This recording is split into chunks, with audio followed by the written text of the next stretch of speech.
at the end of November 2015. Now, this will be my final report that I share with you as mayor of the city of Peru. It will also be a shortened version of what the other State of the City addresses have been. I'd like to begin by saying thank you to my department heads for all your hard work and dedication you have shown me and the citizens of this community. You have served admirably. I want you to know that you are all appreciated. Special thanks goes to Police Chief Ray Rainey for your leadership the past 13 months. Unfortunately, Chief Rainey will be leaving our community at the end of this month. Ray, on behalf of me and everyone else, I want to say thank you for everything you've done and the service you've given this community. And you are a dear friend, and I wish you the very best.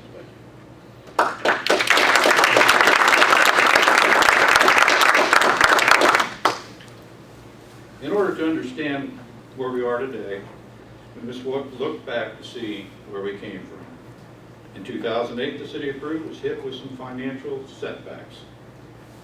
We experienced, as did many other Indiana cities, the reality of tax caps, lowering assessed values, and increased property tax deductions. Many homes in Peru were paying zero property taxes, and another large percentage of homes were paying $100 a year or less. This put a strain on our ability to continue to provide the level of service the citizens want and deserve. City Clerk Treasurer Jackie Gray and I put in many long hours finding ways to continue providing all city services. In the end, we were able to provide those services and never had to lay off any of our employees. We are very proud that we were able to accomplish this. In the years to follow, we continued our efforts to improve our financial stability. Today, I can proudly present the following accounting. Our rainy day fund, which is like our savings account, has a balance of $606,000. Now, there are those who say that's a lot of money. Now, to each one of us individually, yes, that would be. To the city of Peru, that is not a large sum of money. You see, our annual budget is $12 million, $1 million a month. So if we don't receive a tax draw on time, or if we have some other financial setbacks, and we had to go to this fund to pay bills, we can only last about 2 weeks. This is not a responsible way to manage the city. We must maintain a good balance in order to maintain the services in difficult times. Our seeded fund, or economic development funds, are around $850,000. That too is not a lot of money when looking at attracting new industry. Incentive packages for a quality company can exceed that amount very quick. Maintaining a good balance is critical when you are serious about being successful in the economic development games. We have $356,000 in our bond proceeds. This money has been earmarked to replace an aging heating and cooling system, as well as other energy efficiency improvements that may need to be made. Cumulative Capital Development Fund has a balance as well. This fund we could use if we want to make more road improvements than what we budgeted for. It too should be used wisely because you don't know when an emergency could arise. It is better to have these funds available and pay cash rather than borrowing money and paying interest. Now, these are our major reserve funds that we have built up and can use if a need arises. All of our other funds within the local budget stay within their spending limits for 2015. At this point, I would like to just say a word of thanks to a person when we talk about the budgets, and that is Jackie Gray. When we look at the balances, she is very, very critical in making sure that these stay where they need to be. If any department head starts to get out of line with their spending, Jackie reins them in. She has watched the checkbook very well for 16 years. I applaud you for your efforts. I thank you for everything you've done for the city and for being a friend.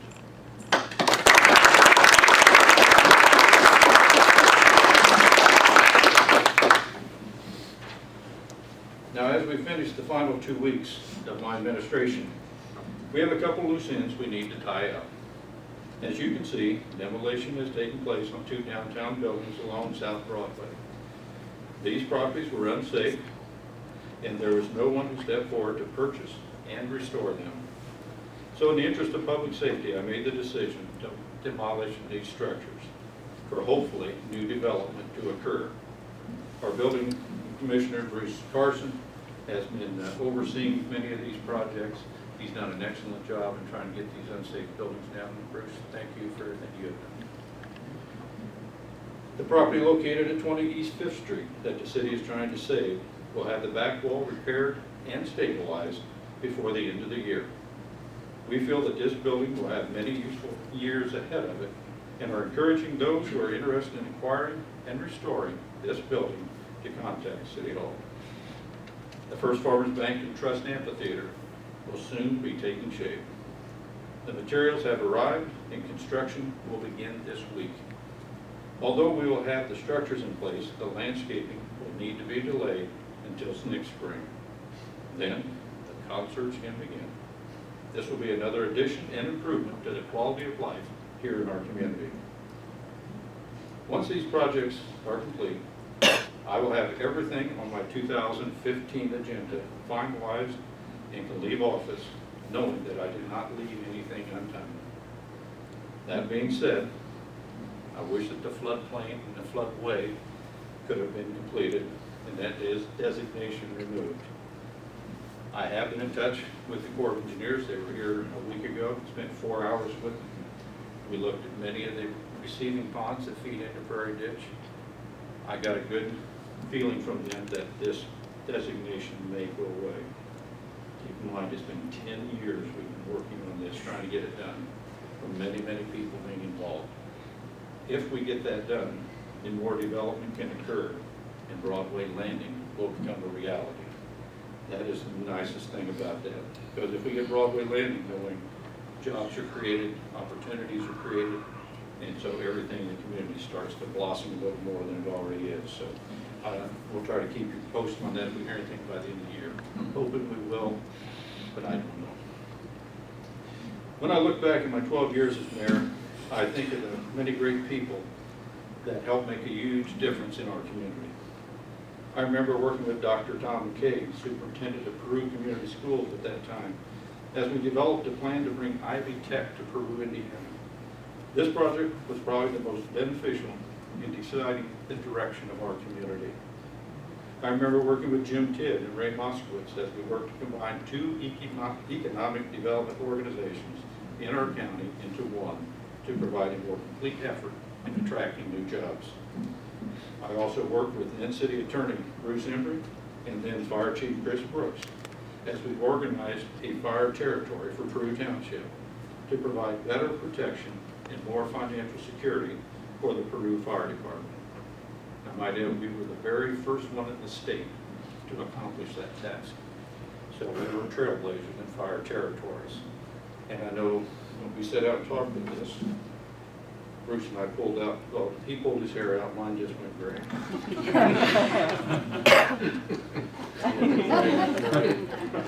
But no, Bruce, I thank you for all the work you put into that. Chief Brooks and Chief Betzner back here with us tonight. Thank everybody who was involved in that and maintaining it today. Our fire department is set for many, many years to come. We can continue to provide that service, and all the equipment they need, all the training they need, and better serve everyone in this community. So thanks to all the folks that were involved with that. There are many other efforts that we achieved over the past 12 years, but I won't take the time to name all of them because it would be quite lengthy. My purpose in mentioning these few items is to show what teamwork and a vision can do for a community. I have been blessed to have a great team to work with. I've given you an overview of what the City of Peru has been doing. Now I want to ask you to do something for our city. I am very concerned about how we treat one another, not just in Peru, but across our entire country. Pick up any newspaper, listen to the radio, watch on TV, or the ever-changing social media sites, and you will see or hear of atrocities being committed on innocent citizens. A 6-year-old boy being killed by a stranger for no reason. School shootings. A pregnant woman in Indianapolis murdered, again, no reason. We have people wanting to find fault with another person and posting false and hurtful comments. Some of these people that have been targeted are so distraught that they choose to commit suicide. And why? Can't we choose to find the good in people? Can't we settle differences in a non-violent manner? Although some of these actions I mentioned did not take place in Peru, we can still learn from them and ensure that they never happen here. I'm asking for all of us to take a pledge to end any form of bullying in our community. Negativity and false allegations should not be how this city is remembered. We should strive to be remembered as a friendly and welcoming community. There's a brief story I'd like to share with you about this. There was a priest of a large church. He was a very caring man. One day, some of his parishioners saw him go into the home of a young lady. He was there for some time. A couple of days later, he returned to this same home, again, spending some time. The parishioners began talking about this and decided that the priest was having an affair. With this young lady. The rumor spread, and soon the church confronted him about his actions. He said, "Yes, I have been seeing this young lady. You see, she is diagnosed with terminal cancer, and I have been praying with her to bring her comfort. But you don't have to worry about this anymore. She died early this morning." The parishioners, feeling very ashamed, said, "Father, we are sorry. What can we do to make this up to you?" He said, "Take this pillow and dump all the feathers on the ground." And so they did. They took the empty pillowcase back to the priest and said, "Here's a pillowcase. Are we forgiven?" He said, "Now, I want you to go out and put all the feathers back in the pillow." To which they said, "But Father, the wind has blown them all about the neighborhood. We can never retrieve them all." He simply said, "So it is with your words." In a few short days, I will leave the mayor's office for the last time. I remember my first day in that office. I said a little prayer asking God to give me strength, wisdom, and courage to do the job that you, the people of Peru, trusted me to do. I also told myself that no matter what you face in this job, be sure to handle it with integrity. And if you do, you will take your integrity with you when you leave for the very last time. Well, God answered my prayer, and I'm also proud to say that I will be taking my integrity with me.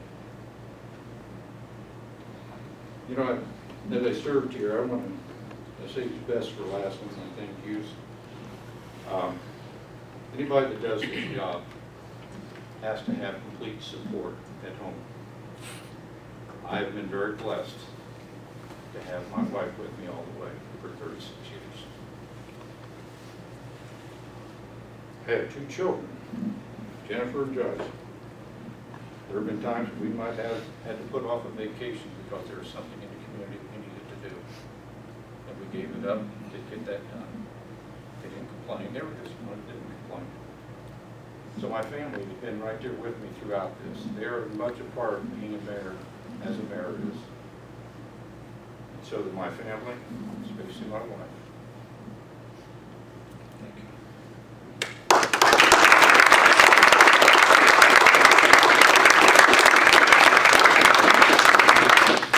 In closing, I just want to say it has been an absolute honor to serve this community for the past 12 years and all the people herein. I've tried to serve the best I could, and before I made any decision, my last thoughts were, is this in the best interest of the city of Peru? And if the answer was yes, it was easy to make the decision. No decision was made for me, no decision was made for any special interest. It was always made for what is best for this community. And I'm glad that I always did that. And So, as I leave, I know that, there are some things I'd like to continue to see done. And I wish the next administration and the city council, I wish you Godspeed, and I wish you best wishes in the task you have over the next few years. So with that, I will say good night, goodbye, and may God bless this great city. Thank you.